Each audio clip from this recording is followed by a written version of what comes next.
So, what is going on, guys, and welcome back to episode number 19 of the Sheffield United Career Mode, and this is our road to the Barclays Premier League, and we're kicking off this episode with a home game up against Gillingham at Bramall Lane, and hopefully we can pick up the 3 points here, as we can hopefully rely on pretty much our first team.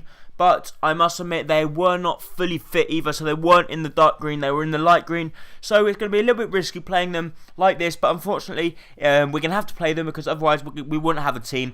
But hopefully, these can put together a humongous performance and get a good result here. But they do have a good chance here, but it is a pretty poor volley there, and Labansev has a pretty comfortable save. Plays the ball out to Lugano, but unfortunately nothing comes off of that. But here Marshall does pick up the ball, plays the ball to Jose Baxter. Jose Baxter does very well to actually put a lovely ball into the box, and Harry Maguire is there. God knows what Harry Maguire was doing in the box, but in the 45th minute he gets his head on it and finds the back of the net. So Harry Maguire once again adding to his tally for the season. And hopefully Harry Maguire will decide to stay at the end of the season, because as you guys know, he did want to leave, wanted more money for his contract. But here Anthony Marshall does extremely well to actually put pressure on the defenders. This time it was Coventry that tries pressure once again.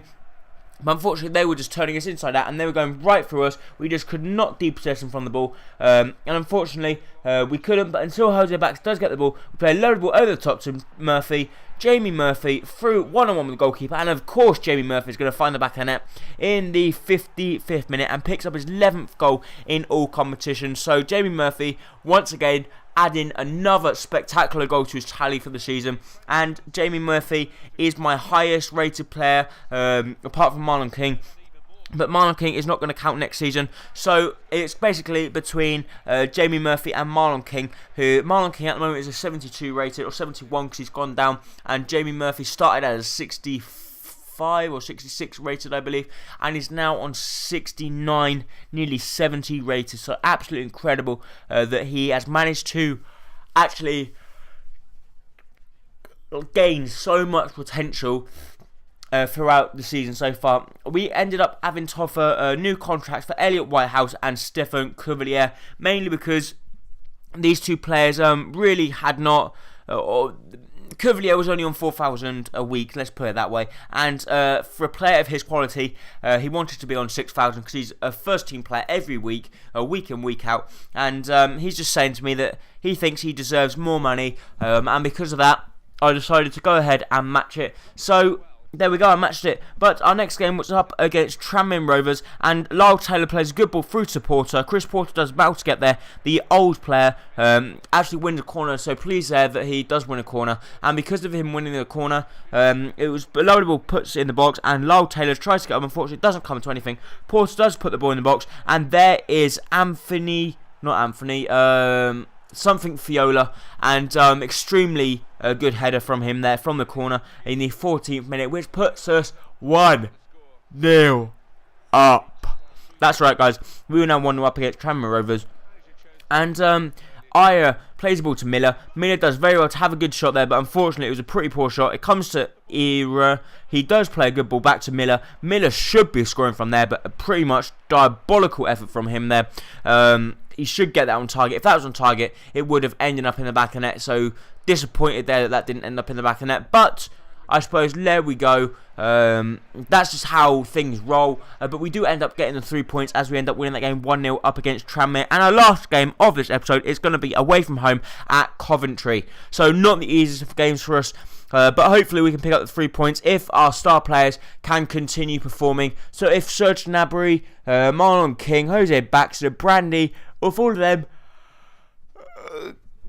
can continue performing as well as they possibly could, we will do well. And actually, McFadzean, Jamie Murphy, and Girolamo are going to be playing this game. So hopefully those guys can do well. And if they do, I will be very pleased for them if they can actually get a few goals in this game. And here Girolamo does play pretty well in this game. Marlon King does very well to get to there before the Coventry defender. McGinn tries a shot, but unfortunately it turned out to be a pretty easy save for Murphy in the Coventry goal. Straight from that, they do boot the ball upfield. Neil Collins does very well to win the header. It comes to Marlon King. Marlon King plays the ball to McFadzean. McFadzean plays the ball to McGinn. McGinn once again plays the ball back to McFadzean. And McFadden very well sprints past everyone, as he always does, and he plays a lovely ball to McGinn, and McGinn finds the back of net in the 22nd minute. So we were now 1-0 up, and McGinn once again scoring what proved to be a vital goal. And McGinn doesn't score many, but when he does, they are pretty good goals. So pleased there that McGinn does get another goal, but unfortunately they were through on goal with Williamson here. But a brilliant tackle from Neil Collins, or what I thought was a brilliant tackle, but the referee didn't think so, and they then had a penalty. So this penalty, would they score? Lubansev, could he become the hero? I thought that was a good tackle, but no, the referee didn't think so, and it was a penalty. Fleck against Lubansev, and Fleck does end up converting the penalty. So pretty disappointed there, I must admit, that they do get a goal back, I should say, but they do have another chance to go 2-1 up here, put lovely ball in the box, but fortunately for me, we do actually clear the ball. It comes to Marlon King. Marlon King does extremely well, plays the ball to Murphy. Murphy plays the ball back to Marlon King. Marlon King does extremely well, not the quickest players in the world, but he plays an absolute sweaty goal across to Jamie Murphy, and Jamie Murphy is not going to miss from there. So Jamie Murphy scores once again another goal, which turns out to be the winning goal of this game. As you guys can now guess, we do end up winning this game 2-1 away from home at Coventry, and Coventry were currently sitting in 6th place. So perfect decision, and we are very pleased now that that is how it finished. And now we're going to be approaching the end of this episode. Elliot Whitehouse does accept the offer.